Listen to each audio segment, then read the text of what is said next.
Yo Lana, c'est Mariva Bouchot sur ses réseaux sociaux, danse tahitienne et conscience. J'ai envie de prendre la parole pour parler des costumes de danse tahitienne. Pas forcément ce qui se fait à Tahiti, mais ce que je vois en métropole française. J'ai fait un live Facebook là-dessus, donc pour te poser le contexte, comme j'ai eu pas mal de réponses, j'ai envie de prendre un peu plus la parole sur ce sujet pour te dire ce que j'ai vu et ce qui pourrait peut-être t'aider aussi, toi, à comprendre des choses que tu vois et que tu ne comprends pas. Pour te poser le contexte, je suis née, j'ai grandi en France, j'ai ma maman qui est tahitienne chinoise, mon papa qui est français, j'ai appris la danse tahitienne en France métropolitaine, je suis allée à Tahiti seulement quand j'avais 25 ans, pour danser pour la plus grande compétition du monde là-bas, qui s'appelle le Heiwei Tahiti, qui a lieu en ce moment même, là, en juillet 2023, pour danser dans un des groupes les plus connus, qui s'appelle Tamariki Poirani, dont la chef de troupe est une grande dame de la danse tahitienne, Macao Foster. J'ai eu la chance de baigner pendant 4 mois dans les préparatifs de ce heiva, dans tout ce qu'il faut faire pour s'entraîner, pour faire les costumes, etc. Et je n'y suis pas retournée encore depuis, mais ça ne saurait tarder. Voilà, ça c'est pour te poser le contexte et te dire que du coup, j'ai enseigné la danse tahitienne pendant plus de 10 ans en France, qu'aujourd'hui je forme des professeurs, et donc je passe mon temps à regarder des vidéos à la fois d'écoles en France, à la fois d'écoles à Tahiti, et j'ai vu plusieurs choses. Donc là, je vais te parler de ce que j'ai dit dans mon live Facebook il y a quelques jours. Ce que je vois, c'est qu'il y a quand même pas mal de différences entre les costumes des écoles de danse tahitiennes françaises, quand je dis françaises, c'est de métropole, France métropolitaine, l'hexagone quoi, par rapport aux costumes de Tahiti, parce que quand je déroule mon fil Instagram ou Facebook, tu imagines bien que à 60% c'est de la danse tahitienne. En un seul coup d'œil, je peux toujours te dire si c'est un costume d'une école dans l'Hexagone ou d'une école à Tahiti. Et donc je me suis posé la question, qu'est-ce qui fait qu'au premier coup d'œil comme ça, je me rends compte de la différence? Il y a pas mal de choses, je t'en ai parlé un petit peu sur mes réseaux sociaux si tu me suis, notamment les matières qu'on utilise. Forcément, si tu fais un costume de danse tahitienne dans l'Hexagone avec de la laine, par exemple, ça n'a pas trop de sens, d'accord? À Tahiti, il fait chaud, on va pas utiliser de la laine pour faire les costumes. Donc les matières que tu décides d'utiliser, la noblesse des matières que tu décides d'utiliser, y a des gens qui le savent peut-être pas, mais par praticité financière notamment, il y a des personnes qui font dans l'Hexagone des ceintures de feuilles. Alors déjà, c'est pas ouf de faire des ceintures de feuilles artificielles, même si j'en utilise une, hein, elle est juste là, non, elle est déjà empaquetée pour le prochain festival. Mais on peut choisir des feuilles pour que ça fasse un peu vrai quand même et tout, même si du coup ça coûte une blinde, je sais. Mais il y a des personnes qui vont utiliser d'autres matières qu'elles vont découper pour faire des formes de feuilles et des matières plastiques qui sont vraiment pas ouf du tout. Donc, je sais que derrière ça, il y a un côté financier et tout, j'y viens. Donc, quel type de matière tu utilises? Est-ce que les matières que tu utilises, elles sont nobles? Donc est-ce qu'elles font sens? Est-ce qu'elles sont nobles? Est-ce qu'elles sont de bonne qualité, simplement? D'accord? Est-ce que tu utilises suffisamment de matière? Parce que quand tu regardes nos coiffes en France, j'ai l'impression que souvent c'est de la 2D un petit peu, tu vois, il manque de la matière, là où à Tahiti, on a des coiffes. Alors oui, évidemment, on parle du Heiwei Tahiti, qui est une compétition, donc il faut impressionner par les costumes et tout. Mais quand même, je sais pas, c'est le grand spectacle de l'année, ben dans ton école de danse tahitienne, c'est le grand spectacle de l'année aussi, tu vois, donc j'ai observé pas mal de choses, je t'en parle. Donc quand on regarde les costumes à Tahiti, même quand c'est juste avec du raffia, comme tu vois au Heiva des écoles par exemple, c'est une tresse de raffia avec du raffia sur les côtés et tout, donc en soi, c'est pas des matières qui coûtent très très cher, mais il y a du volume, il y a de la matière quand même. Ok. Et souvent en France, donc j'imagine que ça c'est surtout une question d'argent, on met moins de matière, mais du coup ça fait plus pauvre, ça fait plus de la 2D que de la 3D, et ça saute aux yeux. Et ce que je disais dans mon live, il y a quelques jours, c'est que une autre différence qui me paraît cruciale, c'est au niveau du sur-mesure. En fait, j'ai l'impression quand je regarde un spectacle en France que 90% du spectacle il est dansé avec des paréos, qu'ils soient courts ou qu'ils soient longs, et 10% du spectacle, peut-être avec des robes sur mesure, où chacune sa robe qui lui va, qui a sa taille, qui lui plaît. Parfois des costumes un peu plus végétaux, mais c'est quand même très très rare. Mais voilà, 90% du temps, j'ai l'impression de voir du paréo. Ok. Quand je regarde les spectacles à Tahiti, j'ai l'impression que 10% du temps, je vois des paréos, et le reste du temps, je vois des choses sur mesure, que ce soit des maros, des jupes, des robes, des costumes de végétal frais, des costumes de végétal sec, ok, ou des mix de tout ça. En tout cas, pareil pour les soutifs, en France, souvent, on va avoir des bandeaux, alors parfois des titi-coco qui sont de moins en moins utilisés, j'ai l'impression, à Tahiti pour les spectacles comme le Hiva des écoles ou le Hiva. Mais là, en France, on va mettre des bandeaux toutes le même, donc est-ce que c'est pour avoir des packs de costumes qui vont à toutes les danseuses, peu importe qui vient ce jour-là, la représentation? Est-ce que c'est parce que on n'a pas de couturière sous la main? Je sais, hein, j'ai eu une école de danse, je sais ce que c'est, je sais la galère que c'est, je sais que ça coûte cher, je sais que c'est difficile de trouver une couturière qui peut faire peut-être 150 hauts pour les danseuses, sachant qu'il y a plusieurs spectacles, donc plusieurs chorégraphies, plusieurs costumes.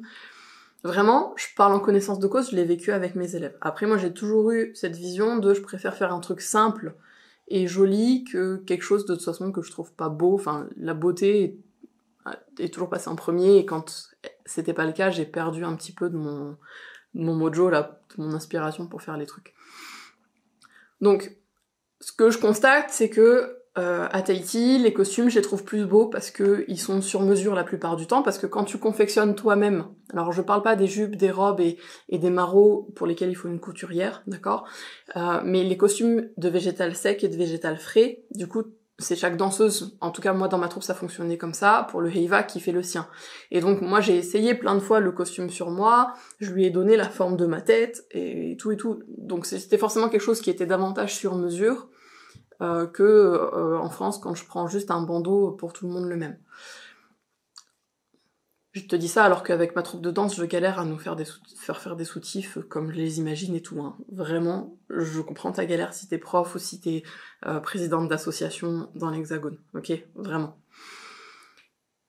Et donc, j'ai t'expliqué tout ça dans un live il y a pas longtemps, parce que peut-être t'avais pas noté ça, peut-être t'avais noté qu'il y avait une différence, mais tu voyais pas dans quoi. Bon ben voilà, c'est une proposition de réponse.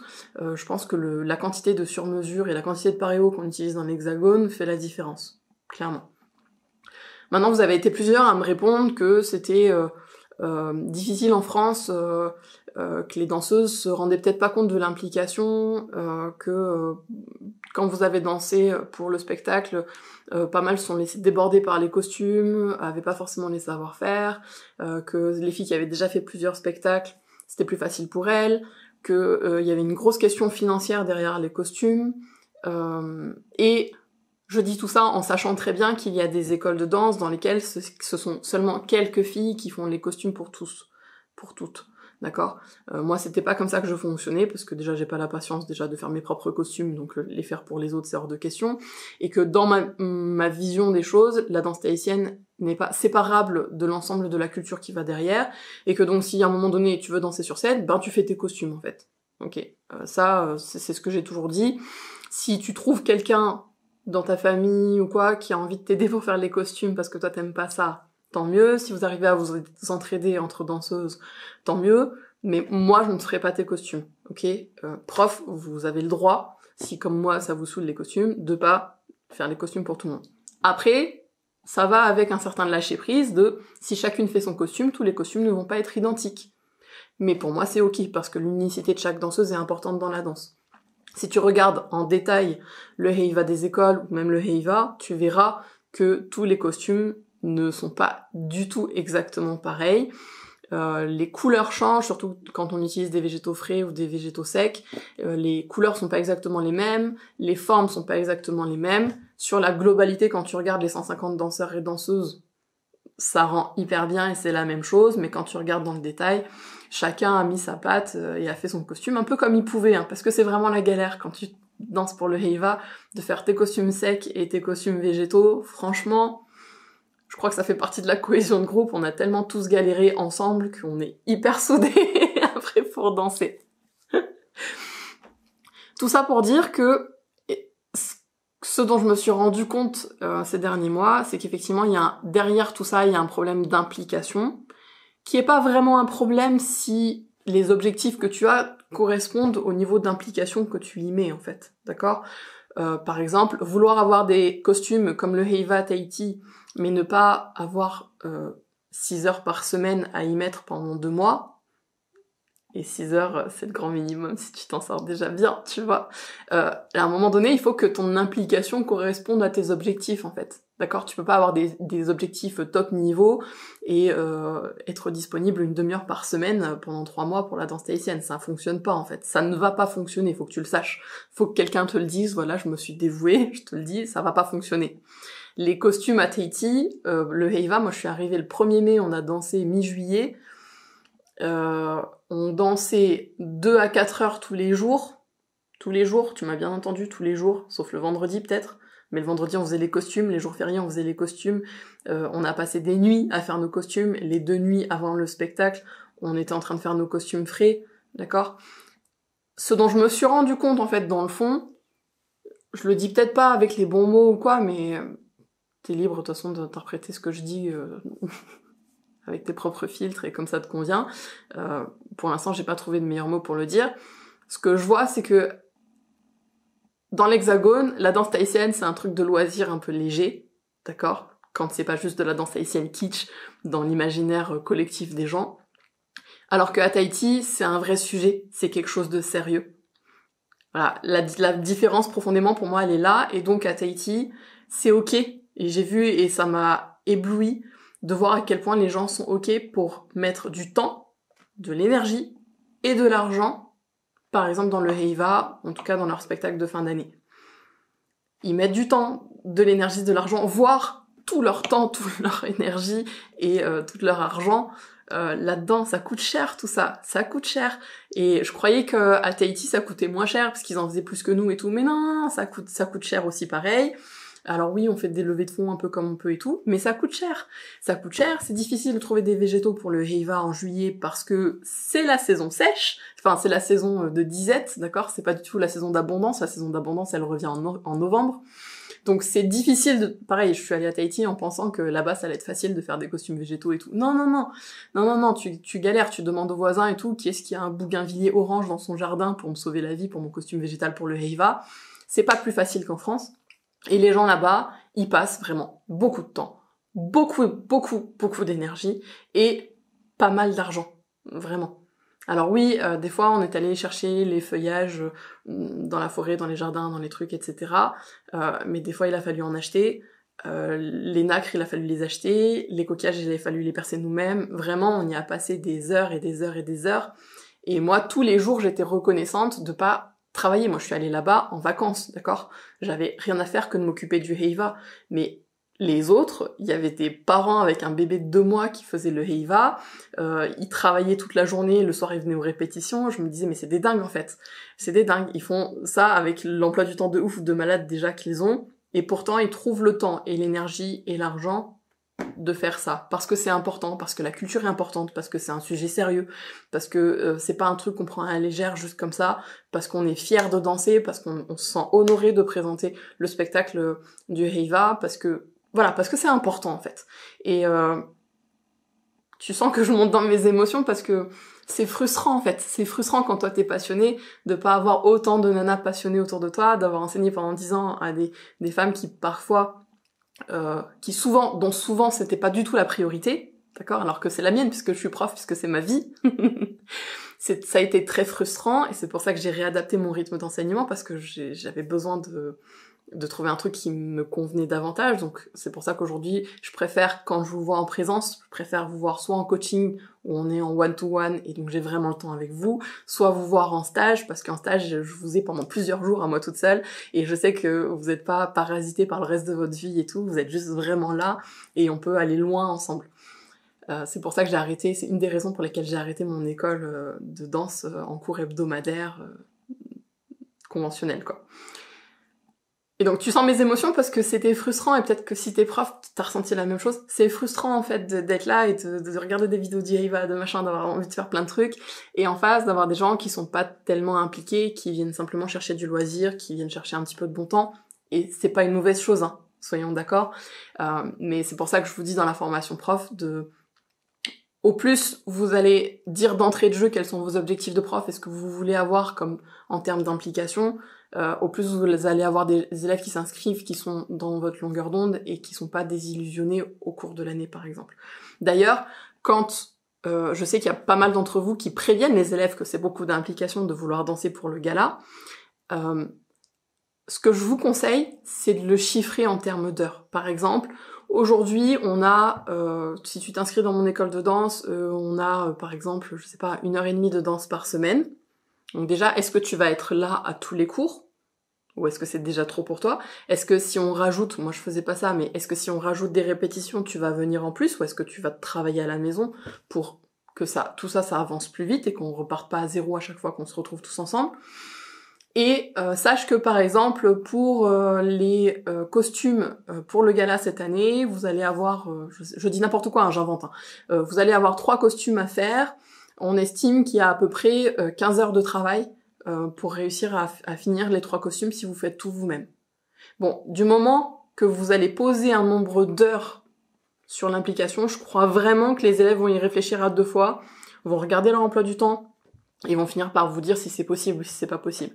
Évidemment, si t'as aucune élève pour qui c'est possible de dégager 15 heures en quelques mois pour faire ses costumes, peut-être qu'il faut le réadapter, peut-être qu'il faut faire juste 1 ou 2 solos avec un méga costume, et le reste, effectivement, partir sur du pari-haut, qui coûte moins cher, qui demande moins de choses à faire, etc., pour avoir des danseuses simplement au spectacle, ok? Donc ça va être le rôle du prof ou des personnes qui organisent pour les costumes, et encore une fois, je comprends qu'on aille vers des choses pratiques, je comprends qu'on danse avec du paréo, parce que nous-mêmes dans la troupe, actuellement, on danse principalement avec des paréos. On a un moré, parce que j'ai fait une année faire les morés rouges, longs, et j'en ai pas fait refaire depuis, parce que je trouve que c'est traumatisant de faire un moré.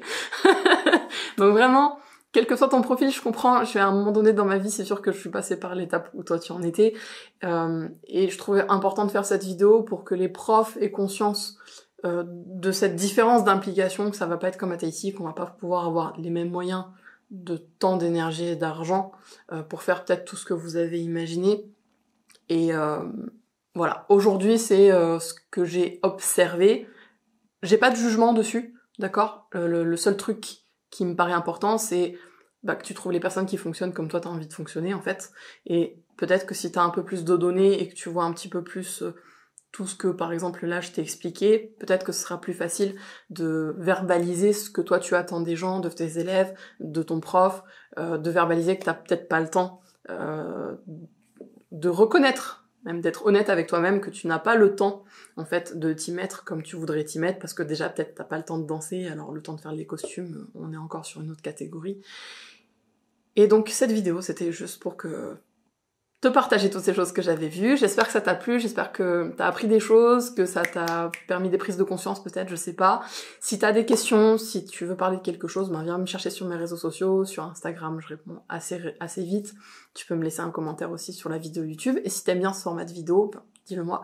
Je serais très heureuse d'en faire d'autres quand je suis inspirée sur le sujet. Ok? Allez, nana, gros bisous, prenez soin de vous, et puis suivez votre joie.